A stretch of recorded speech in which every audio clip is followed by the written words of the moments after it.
istilahnya kalau anak-anak zaman sekarang itu kan banci kamera. Mm-mm. Tiada hari tanpa ada kamera Mm. begitu yang, nah Mm. ini berhari-hari tidak mungkin di Bali terus Mm. kemudian tidak menemui warga Mm. pendukungnya yang ada di Iya. Bali dan Sedang mencari, dia sedang mencari kejujuran.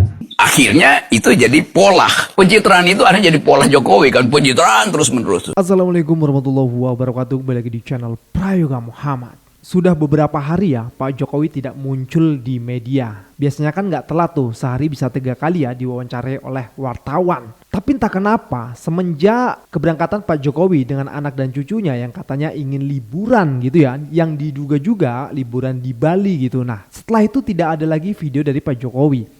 Maka netizen bertanya-tanya, apakah Pak Jokowi di sana berobat atau kemana, atau jangan-jangan keluar negeri dan lain sebagainya. Inilah asumsi yang beredar akhirnya ya. Nah teman-teman semua, kita lihat dulu di akun X ya. Tweetan dari oposisi 6890. Tumben ini Pak Jokowi katanya ke Bali atau pergi ke luar negeri. Biasa ini tim wartawan atau termul selalu update pemberitaan langkah sampean. Waktu lebaran, liburan ke Bali, up itu berita. Sekarang menghilang. Kelanjutan luar negeri kah katanya. Nah tentu ya rakyat bertanya-tanya gitu loh. Kemana? Jangan-jangan Pak Jokowi keluar negeri untuk berobat kan gitu. Lalu juga ini tweetan dari panggil aja Mas Stef. Bro Jokowi tanggal 26 katanya berangkat ke Bali bareng cucu buat liburan. Sampai hari ini ternak-ternaknya nggak ada yang posting foto kegembiraan si bro di Bali. Benarkah ke Bali apa berobat? Tanda tanya. Jangan nanti foto bulan April yang dikeluarin loh ya. Seperti memang yang rame sekarang ya, di mana Pak Jokowi pernah liburan dengan anak cucunya ke Bali Zoo katanya ya. Nah coba kita lihat sedikit komentarnya nih. Sudah 3 hari ternak-ternak Mulyono nggak ada yang nongol. Kemana mereka ya? Apa duit dari Mulyono sudah di stop? Percuma juga puja-puji siang malam, tapi malah yang dipuji budukan katanya. Gue percaya kalau fotonya diunggah oleh Denny Nurpalaka dan selfie bareng beliau kan epic moment tuh Nabi foto bareng umatnya. Bali di mana? Samperin mau bawain Kalpanax katanya. Dan juga ada tweetan dari Dokter Tiva ya. Kok berobatnya ke Bali sih? Penyakit Pak Jokowi itu berat loh. Asesmen saya adalah autoimun berat dan agresif. Rumah sakit kepresidenan dengan dokter-dokter terbaik dan fasilitas super lengkap adalah RSPAD Gatot Subroto. Walaupun sudah berstatus mantan, saya kira tetap dapat fasilitas kan katanya. Lah kok malah ke Bali gitu. Nah di sini ada gambar yang diikutsertakan dari viva.co.id ya.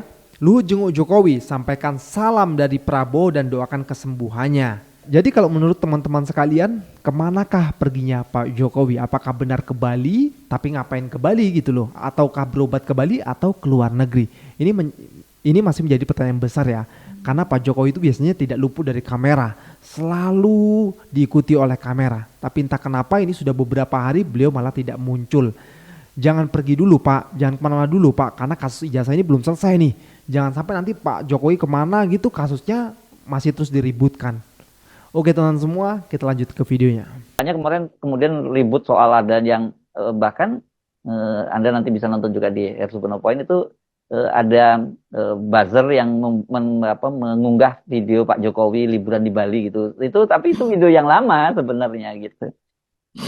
iya, iya, betul. Jadi, maaf, istilahnya kalau anak-anak zaman sekarang itu kan banci kamera. Mm-mm. Tiada hari tanpa ada kamera begitu yang menyorot kepada Jokowi dan keluarganya begitu supaya namanya terus timbul. Nah, Mm. ini berhari-hari tidak mungkin di Bali terus Mm. kemudian tidak menemui warga Mm. pendukungnya yang ada di Iya. Bali dan Ah, dibuat konsep lah mereka tetap iya. mengeluh-elukan apa dan sebagainya. Pergi ke mall seperti biasa, seperti misalnya ketika itu di Medan begitu kan sengaja Ah, menampakkan iya. diri di mall Ya. mengundang untuk Atau berfoto-foto. atau gini, atau Pak Jokowinya nggak muncul, katakanlah gitu karena Betul. memang seperti kemarin di rumahnya ya, karena berhari-hari setelah ulang tahun itu kan nggak muncul sampai hari Sabtu sampai baru Kamis mau muncul begitu ya. Dan kan waktu itu para pendukungnya sampai cuma bicara di CCTV kan Mbak CCTV. Agi ya. Ya. Ya, tapi kan anak cucunya masa mau ikut-ikutan dikurung juga di hotel kan nggak mungkin juga gitu. Jadi memang Menarik Betul. ini ya. Kemana sebenarnya Mm-mm. Pak Jokowi itu gitu? Apakah betul seperti Iya. dikatakan oleh Dokter Tifa sebenarnya dia berobat cuman covernya aja liburan kan gitu. Betul, dan barang bawaannya banyak sekali, Mas Mm, Hersu. mm, mm, Mungkin persiapan untuk beberapa lama begitu ya. mm. Nah, ini cuitan yang kedua dari Dr. Tifa tanggal 29 Juni. Dia menulis ini lebih serius ya. Teror kepada anak-anak saya semakin parah. Selama ini mereka diam. Nah ya bener tuh, kemarin tuh kan sempet kesorot tuh ya netizen dan mempertanyakan juga gitu mau liburan tapi kok kopernya sampai banyak sekali gitu, ada berapa aja itu dan dimasukin kayaknya sampai 2 mobil ya.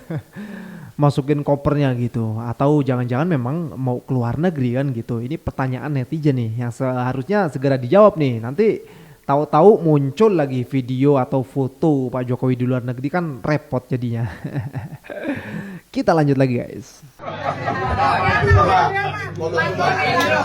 sedang mencari. Dia sedang mencari kejujuran. Dan saya menggunakan kasus ini sebagai dukungan untuk adik-adik jangan berhenti. Adik-adik di Banyuwangi pakai spanduk semacam ini ditangkap. Ya, insya Allah kami senior-senior membersamai adik-adik semuanya. Ya, jadi Bapak dan Ibu, para senior, insya Allah kita tidak sendirian. Selain bersama adik-adik, selain bersama Purnawirawan, kita maksulkan Gibran Raka Buming Raka dan insya Allah dengan ridho Allah Subhanahu Wa Taala. Terima kasih. Saya nggak dapat apa-apa dari Pak Jokowi, Ya. ya. Kita harus fair Oke, di sini. artinya setidaknya menurut Anda Pak Jokowi bermasalah dalam soal hukum. Dan oleh karena itu beliau Bukan, patut bukan, dan bukan, layak bukan. untuk minta Bukan maaf, Pak gitu. Jokowinya yang bermasalah, Bang. Apa? Ya. Sorry. Jadi Ini saya gimana Bang luruskan Silver? dulu. Ya, nah, harus Pak luruskan, Jokowi silakan. tidak bermasalah dengan hukum, beliau tidak melakukan abuse of power, tapi penegakan hukum kita memang kurang bagus. Pada pemerintahan ini. Iya. Oke, jadi di zamannya Pak Jokowi penegakan hukum kita kurang bagus dan itulah salah satu faktor yang membuat Pak Jokowi minta maaf. Sama-sama kita berdoa demi kebaikan bangsa. Dan inilah profil Agung Wijayanto, mantan kepala sekolah SMA 6 yang menandatangani legalisir fotokopi STTB Jokowi. Dan perlu diketahui bahwa Agung Wijayanto lah yang mengatakan dalam sebuah surat kabar nasional pada tahun 2019 jika Jokowi merupakan angkatan pertama di SMPP Surakarta yang masuk pada tahun 1976. Yang mana jika Jokowi mengklaim dirinya lulus pada tahun 1980 di SMPP Surakarta, artinya Jokowi menyelesaikan sekolah SMPP selama 4,5 tahun lamanya. Keterangan dari Agung Wijayanto itulah yang menjadi pegangan logika saya sejak tahun 2019 untuk tidak mempercayai semua penjelasan pihak manapun. Setinggi apapun Jokowi kalian puji kalian sanjung faktanya. Hutang luar negeri meroket, harga BBM naik, tarif listrik naik. Harga LPG naik, harga sembako naik, harga minyak goreng naik. Pendidikan anjlok, impor pangan gak terbendung, hukum carut marut. Agama diintervensi, demokrasi dikerdilkan, oligarki diktator merajalela. Komunis tumbuh subur, TKA Cina komunis banjiri Indonesia. Dengan fakta itu apa yang dibanggakan hampir selama 10 tahun memimpin negara ini? Tidak punya gagasan untuk menjadi negara mandiri, membangun negara dari hutang sama dengan mewariskan hutang kepada anak cucu bangsa. Mengendos capres tertentu sama artinya melanjutkan kegagalannya, menjerumuskan bangsa ini ke jurang kehancuran. Kita warga Indonesia yang masih punya akal sehat, rapatkan barisan untuk mendukung capres yang berkomitmen perubahan, agar Indonesia akan lebih baik. Saya menyebutnya ada black hole, ada lubang hitam yang diciptakan oleh pemerintahan Joko Widodo selama 10 tahun. Karena seluruh usaha-usaha menuju kepada demokrasi, menuju pada transparansi, menegakkan hukum, menjaga KPK supaya perform itu, menurut saya dihancurkan pada 10 tahun terakhir. Dan kita bisa lihat orang-orang itu siapa-siapa yang punya agenda seperti itu gitu ya. Jadi ini yang menurut saya mesti ada keberanian mengatakan bila kita mau tumbuh seperti yang dicita-citakan oleh Presiden sekarang, bila kita mau menuju pada Indonesia Emas, maka koreksi total pada black hole itu mesti dilakukan. Apa itu black hole-nya? Demokrasi kita mengalami kemunduran di masa Jokowi, Pak. Kita tidak pernah mendengar sebutan parcok. Parcok itu adanya di masa Pak Jokowi. Kita tidak pernah melihat bansos dibagi gila-gilaan. Adanya di masa Pak Jokowi itu. Kita tidak pernah ada KKN gila-gilaan. Mantu, mertua, keponakan, paman diorganisir untuk mencapai agenda pribadi. Hanya pada di masa Jokowi ini gitu. Jadi semua ini adalah lubang hitam dalam proses pertumbuhan bangsa yang harus kita tutup. Dan tutupnya adalah dengan koreksi total. Dan sekarang ini kalau boleh dikatakan yang namanya ngomong etika, ngomong moral itu diketawain orang gitu. Mengapa? Karena top leadership-nya tidak mengatakan begitu gitu. Dan ketika proses dalam soal Gibran ini misalnya, kan terus-menerus menyampaikan kebohongan tapi sambil mengerjakan apa yang sebenarnya menjadi maksud kan. Dari sisi saya mengajar kepemimpinan, kepemimpinan itu esensi utamanya kan sebenarnya keteladanan gitu. Ya. Dan itu yang tidak ada. Jadi bagaimana mungkin seorang pimpinan tertinggi negara terus-menerus melakukan kebohongan, mengerjakan sesuatu yang dikatakan tidak dikerjakan, tapi sebetulnya menuju ke sana gitu. Hasilnya ini semua. Dan menurut saya publik mesti dibangunkan keberaniannya untuk mempersoalkan ini. Bukan kita benci pada orang tertentu, tapi kita sayang pada bangsa, karena kalau kita tidak naik dari lubang itu, kita akan makin terperosok. Widodo 3. Jadi kan nggak ada masalah bagi saya. Nah, jadi saya menggunakan ungkapan saya, terus ada orang membantah, silakan aja.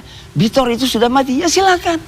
Bilang mati mau dibilang apa, kita bantah-bantah orang. Terus kita dibilang begini, biarin aja, itu kan hak politik dia. Jadi kalau disebut tidak move on, juga biarkan aja. Ya, bilang itu kan hak politik dia. Tapi kan saya terus berjalan. Hari ini menemukan orang, tiba-tiba karena kemarin Pak Iman itu ada bertelepon ke TV kemarin itu, ada temen yang paham. Tor, aku kenal orang ini, aku yang bela dia pada waktu dia dipecat di Universitas Mustopo Beragama. Lah, kok bisa? Datang kau? Datang. Jadi dia ceritakan bahwa profesor ini palsu. Nah, udah sampai situ aja. Jadi salah satu dasar Anda. Bahasa bagi saya. Jadi apa yang muncul terhadap si Pak Iman ini ternyata punya latar belakang yang begitu. Bahwa dia bersalah apa itu belum. Tapi saya hanya ingin menyatakan dia profesor palsu, punya kios di situ. Nah, itulah. Dasar Anda di situ ya. Iya, Pak Bitor. Nggak usah lah, kita percaya omongan Bitor lah. Karena semua itu lompat-lompat semuanya. Dan itu tidak, saya kasih kesempatan tidak lagi. masuk ke pikiran kita. Ya, biarin aja dia ngomong. Mau saya suruh ngomong. Saya ketemu orang tadi pagi datang. Orang yang membela si profesor ini. Karena profesor ini diberhentikan. Makanya terus ada tuntutan. Ini ada perkara nih. Nanti saya akan bawa suatu saat berkas perkara gugatan itu ada. Kita ingin sekali di Republik ini ada penegak hukum yang kita percaya, polisi. Tapi dalam kasus ijazah palsu ini, kan kita tahu tanggal 22 Mei dia lakukan pengumuman. Pada saat itu juga masyarakat nggak percaya. Itu yang jadi masalah. Jadi kalau kita pengen bahwa itu concise, precise, iya sudah tidak ada lagi ruang keraguan. Tapi tiba-tiba setelah itu banyak kan fakta-fakta yang muncul kan. Soal Pak Kasmujola misalnya, dia mengaku dia bukan pembimbing skripsi. Soal yang terkait dengan harian KR lah. Soal yang terkait dengan ternyata ijazah 1120 tidak identik dengan 3 ijazah lainnya dan lain sebagainya. Banyak sekali. Jadi menurut Anda investigasinya harus dibuka lagi dengan beberapa fakta setelah itu? Dan itu adalah hak. Gini ya, satu waktu gue kasih kuliah di UNS, Universitas Negeri Surakarta. Waktu dia masih jadi wali kota. Gue lagi kasih kuliah, masuk notes di meja dosen gue. Bang, nanti selesai kuliah, kami mau bertemu. Ada yang penting. Gue anggap ini adalah dosen-dosen muda buat diskusi. Mana dosen tadi yang kirimin kartu belecin? Kami bukan dosen, Bang. Kami ingin bicara di angkringan Solo. Udah mulai dugain ada sesuatu. Lalu gue duduk di lesehan itu. Apa kalian? Ada pesan. Dari siapa? Dari Pak Rewang. Lo tau Pak Rewang siapa tuh? Rewang itu adalah tahanan politik karena dituduh terlibat di G30S pada waktu itu. Karena Rewang ini adalah anggota termuda dari Politbiro PKI. CCPKI, Komite Sentral PKI. Dia adalah pemimpin pemuda rakyat. Ntar di Google ya. Rewang kemudian ditangkap, dipenjarakan 15 tahun mungkin di Pinang itu. Lalu dia keluar. Dia ada di Solo udah bukan tahanan politik ketika Jokowi jadi pemimpin wali kota di situ. Pak Rewang mau ketemu Pak Rocky tapi tiba-tiba Bapak sakit. Jadi kami ada muridnya Rewang. Apa yang kami mau terangkan? Ini kata Pak Rewang, kasih tahu Pak Rocky jangan pernah percaya pada Jokowi. Saya ini pemimpin rakyat. Jokowi ngaku-ngaku rakyat. Dia bohong. Katanya, apa bohongnya? Dia kasih beberapa contoh. Jalan di Solo itu tidak boleh ada lubang. Terus karena itu lubang di malam hari besok pagi udah tertutup. Tidak pakai APBN. telepon oligarki supaya pencitraan jalan. Apalagi teater yang dibikin Jokowi untuk memindahkan kaki lima, mungkin 2-3 bulan itu. Jokowi nego terus supaya pedagang kaki lima itu mau dipindahkan itu. Di pendopo, pers datang tiap hari. Itu yang menyebabkan Jokowi kemudian dianggap sebagai pemimpin daerah yang berprestasi itu, dijadiin model di cover story di Tempo. Mereka bilang ke gue begini, itu bohong semua Pak. Kenapa? Sebetulnya pedagang itu udah diselesaikan oleh oligarki under table transaction. Jadi itu pura-pura doang. Jokowi bahkan ingin supaya diperpanjang itu supaya pencitraan gue berhasil. Yang ngomong itu adalah pemimpin rakyat tokoh PKI. Bayangin coba. Wow. Jadi begitu gue tahu cerita itu, gue bilang ya udah nggak akan gue percaya. Jadi waktu datang, Rok ini SMK kagak, gue nggak percaya, tipu itu pasti. Rok ini IKN kagak, gue percaya. Karena gue punya pengalaman primer dengan kasus Jokowi di Solo, pencitraan panjang lebar. Ini yang ngomong adalah pesan dari seorang tokoh komunis yang ada pemimpin jelata namanya Rewang ini. Akhirnya itu jadi pola. Pencitraan itu akhirnya jadi pola Jokowi kan, pencitraan terus menerus. Jadi di awal gue udah tahu